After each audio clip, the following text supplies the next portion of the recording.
মাওলানা দেলোয়ার হোসেন সাইদির ভক্তদেরকে আমি বলেছি, হে সাইদি ভক্তরা শোনো, সাইদি সাহেবের কবরে ফুল দেওয়ার নাম মহাব্বত নয়, সাইদি সাহেবের কবরকে উঁচু করার নাম মহাব্বত নয়, সাইদি সাহেবের লাশে চুমু খাওয়ার নাম মহাব্বত নয়। সাইদি সাহেব বলেছেন, সালাত ঠিক করতে হলে নাসির উদ্দিন আলবানী রাহিমাহুল্লাহর সালাত পড়ো, সালাত শিক্ষা বই পড়ো। সাইদি সাহেবের একটা কথা তো মানো, তার কথা মানো না, তাকে চুমু খাও। এই চুমু খাওয়ার কি দাম? জেলখানা থেকে মাওলানা দেলোয়ার সাইদি সাহেব বলেছিলেন, আহলে হাদিস আন্দোলনের আমিরে জামাত ডক্টর আসাদুল্লাহ গালিব স্যারকে বলে দিও, তার সালাতুর রসুল বইখানা যেন বাংলার প্রতিটা মানুষের ঘরে ঘরে পৌঁছাবার ব্যবস্থা করে। কত বড় কথা একজন মাযহাবী আলেম হয়ে বলে গেছেন জীবন সায়ান্নের পড়ন্ত বেলায়। সাইদি সাহেব সারা জীবন দোয়া করেছেন, আল্লাহ আমাকে শাহাদতের মরণ দিও। জেলখানায় তিনি মারা গেছেন, আমরা তার জন্য শাহাদতের দোয়া করি, আল্লাহ যেন শাহাদতের মর্যাদা আল্লাহ তাকে দান করে।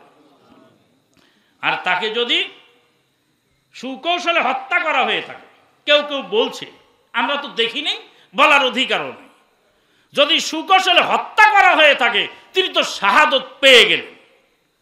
আর যদি না করা হয়ে থাকে, বিছানায় মারা গেলেও শাহাদত নসিব পেয়ে গেলেন। খালিদ ইবনে ওয়ালিদ রাদিয়াল্লাহু তাআলা আনহু বলছেন, আমার জীবনের সান্ত্বনা হলো এই, আল্লাহর নবী সাল্লাল্লাহু আলাইহি সাল্লাম বলেছেন, কোন ব্যক্তি যদি শহীদ হওয়ার আশা পোষণ করে আর সে যদি শহীদ যুদ্ধের ময়দানে না হয়, বিছানায় শুয়েও মারা যায়, আল্লাহ পাক তাকে শাহাদতের মর্যাদা দান করবেন। মৃত্যুর সময় অনেক মানুষ অনেক কিছু বলে গেছেন, যারা জ্ঞানী লোক, যারা প্রত্যেক সাহাবায়ে কেরাম আইম্মায়ে মুজতাহিদিন, তাদের মৃত্যুর শেষ অবস্থা সেইগুলি বলতে গেলে রাত ভোর হয়ে যাবে। সম্মানিত উপস্থিতি, ওয়াল ইস্তিদাদু লিয়াউমির রাহিল, কয়টা বলা হলো? 4টা। আল খাউফু মিনাল জালিল, আল্লাহকে ভয় করা, ওয়াল আমালু বিত তানজিল, কোরআন হাদিস অনুযায়ী আমল করা, ওয়ার রিজা বিল কালিল, অল্পতে তুষ্ট থাকা, ওয়াল ইস্তিদাদু লিয়াউমির রাহিল, আর পরকালের জন্য প্রস্তুতি গ্রহণ করা। শুনে রাখো ঋণগ্রস্ত ব্যক্তি, শুনে রাখো, আল্লাহর নবী সাল্লাল্লাহু আলাইহি সাল্লাম জানাজায় দাঁড়ালেন লাশের সামনে। বহুবার শুনেছ, আবার আজকেও শোনো ভালো করে, কান দিয়ে মন দিয়ে শোনো। সাইয়্যিদুল মুরসালিন দয়ার নবী লাশের সামনে দাঁড়ালেন, জানাজার লাশের সামনে দাঁড়িয়ে বললেন, এই লোকের কি ঋণ আছে? বলে আছে তো। সাহাবী বলছেন, আশ্চর্য কারবার, নবী সাল্লাল্লাহু আলাইহি সাল্লাম লাশের সামনে থেকে পিছনে হেঁটে চলে আসলেন। হাদিস শোনেন নাই? হাদিস কতবার শুনেছেন? হাদিস। আল্লাহর নবী সাল্লাল্লাহু আলাইহি সাল্লাম জানাজার লাশের সামনেতে ফিরে চলে এসে বললেন, সাল্লু আলা সাহিবিকুম, তোমরা তোমাদের সাথীর জানাজা তোমরাই পড়ো, আমি পড়ব না। এই সাথী পরের ঋণ খেয়ে মারা গেছে, এর জানাজা নবী পড়বেন না। দাড়ি কামানো ব্যক্তির জানাজা নবী পড়বেন না, তা হাদিস পাওয়া যায়নি। মিছা কথা লোকের জানাজা নবী পড়বেন না, তা হাদিসে আসে নেই। জেনাকারের জানাজা নবী পড়েন নাই, তা হাদিসে আসে নাই। ইসলামের দুশমন মুনাফিকের সরদার আব্দুল্লাহ বিন উবাই বিন সলুলের জানাজা সাইয়্যিদুল মুরসালিন পড়েছিলেন, কিন্তু ঋণগ্রস্ত ব্যক্তির জানাজা থেকে পিছনে হটে আসলেন। কি মনে করলেন? কি বুঝলেন? আব্দুর রাজ্জাক বিন ইউসুফ সাহেবের ভাষায় বলতে হবে, না বুঝাতে পারলাম না। জাতিকে কি দিয়ে বুঝাই? ধর্মকে কি তুমি পাগল পেয়েছো? ধর্ম কি তোমার হাওয়াই লাড্ডু?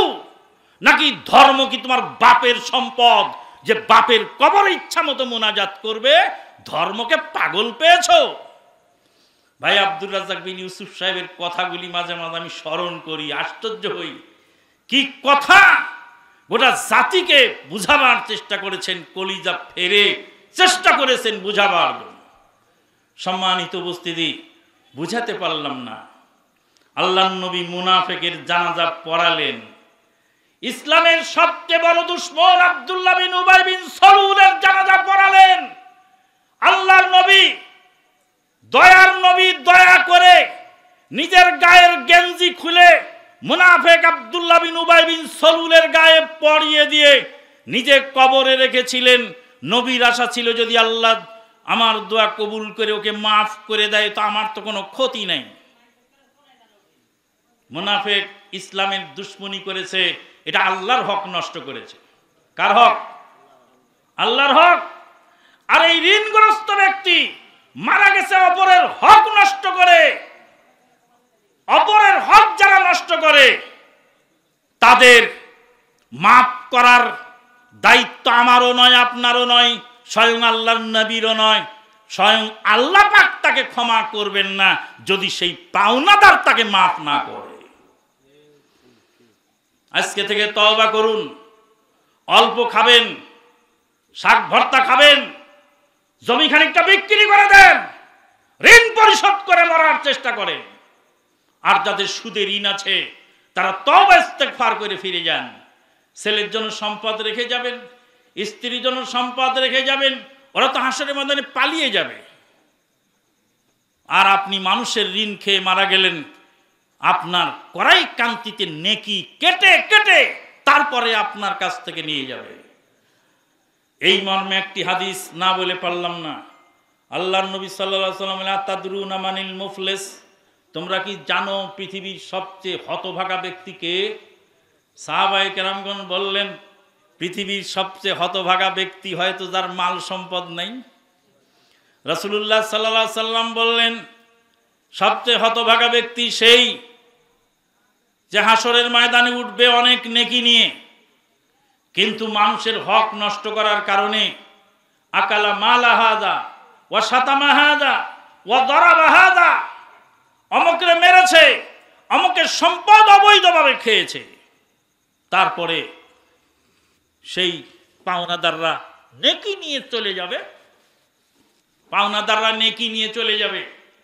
তারপরে পরের পাওনাদার আসবে, নেকি তার নেই, পাওনাদারের পাপ ওই দেনাদারের ঘাড়ে চাপানো হবে।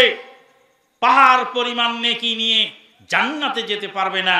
আল্লাহ পাক বলেছেন, আমিলাতুন নাসিবা তাসলা নারান হামিয়া। সম্মানিত উপস্থিতি, অল্পতে তুষ্টি, অল্পতে তুষ্টি ওয়ার রিযা বিল কালিল।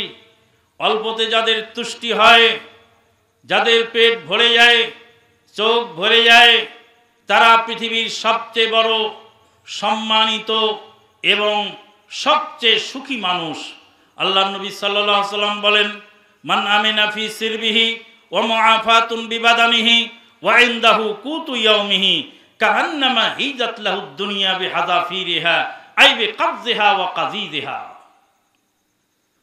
যে ব্যক্তি তার আত্মীয় স্বজনের মধ্যে, তার গোত্রের মধ্যে নিরাপদে ঘুমায়, কোনো টেনশন নেই, পুলিশের ওয়ারেন্ট নাই, যে কোনো টাইমে তাকে অ্যারেস্ট করবে এই টেনশন নাই, সে কাউকে মারে নাই যে তার প্রতিশোধ নেওয়ার জন্য তাকে কোপ মারবে।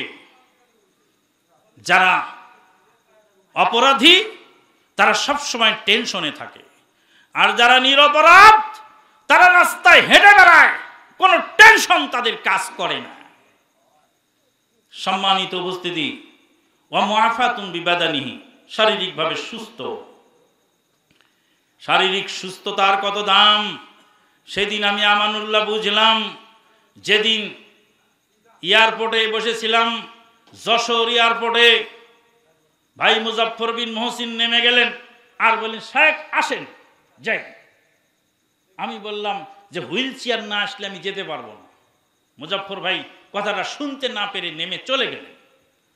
এয়ারপোর্টের গেটে দাঁড়িয়ে বলছে যে আমানুল্লাহ সাহেবকে দেখলাম গেটের মধ্যে, বিমানের মধ্যে, একই বিমানে। আমি নেমে আসলাম, ওনাকে বললাম আসেন, তো উনি নামলেন না, এখনো কোথায় গেলেন উনি? গেটের মধ্যে দাঁড়ায় হা করে চেয়ে আছেন, নেটে আপনারা অনেকে দেখেছিলেন। তখন হুইল চেয়ারে যখন ইউএস বাংলার অফিসার আমাকে নিয়ে আসতেছেন, বিমান থেকে নামিয়ে হুইল চেয়ারে করে ঠেলতে ঠেলতে, তখন মুজাফফর ভাই দেখে বলছে, আরে এ কি, এত দুরন্ত দুর্বার, চলন্ত ট্রেনে লাফ দিয়ে ওঠে, চলন্ত ট্রেন থেকে লাফ দিয়ে নামে, আর সেই লোক হুইল চেয়ারে চলে। 1.5 মাস প্রায় খুতবা দিলাম বসে বসে, দাঁড়াবার ক্ষমতা আমার ছিল না। সেদিন আমি বুঝেছিলাম সুস্থতার কি মূল্য।